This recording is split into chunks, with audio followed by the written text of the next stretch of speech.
And based off of how you feel about that, you can maybe make some changes to the song, and then whatever you decide after that, that's completely up to you.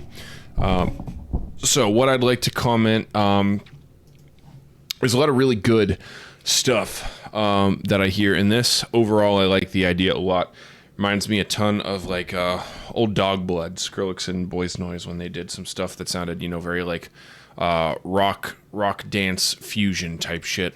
Now some of the issues that I think are here is that I think that the track, while pretty well written and arranged, fails to sonically capitalize on some of the strides that it makes. So for example, right here, we have, this is what I would consider the drop.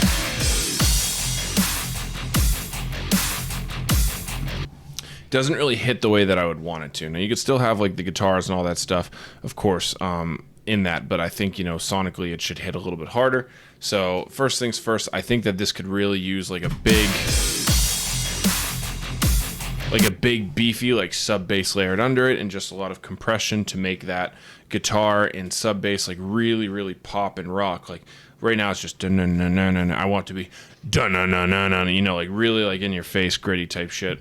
The drums are a little bit loud compared to it. As you can see here, there's some dynamic peaks in which, in a traditional drop, it's going to look a lot more, square, almost like this, where, it's a more solid chunk of sonic information right here, whereas you can see it's very dynamic, which just suggests that it's not really as filled out as it should be. The drums are a little bit overblown. Now, a typical rule of thumb here too is that we like to get, dubstep in particular should get the luffs, the loudness up to,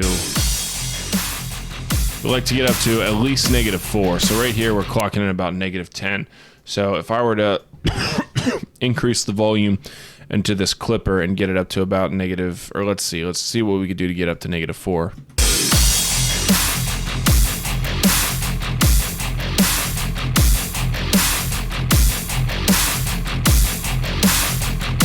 So you can hear how distorted and blown out those drums are. So those definitely need some work. It needs a little bit of mix work in order to get that to all fit together and flow, right?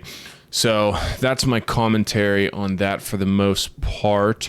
I'm trying to think what else. Like I said, it needs a sub bass, I think, really bad to go along with that guitar chug, like a fat sub underneath that guitar chug.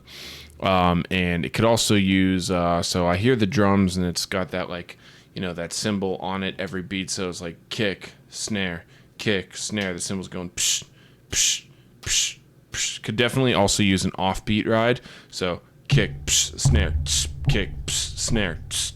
You hear what I'm saying? So I think that would help tremendously with just the flow and the rhythm. That's pretty standard for dubstep, is having an offbeat ride. So yeah, I give you those comments and I'll let you kind of work on it from here, and up to you whenever you want to send it out to people. That's always your discretion. But thank you for sending. Hopefully this gives you some insight and can help you take it to the next level.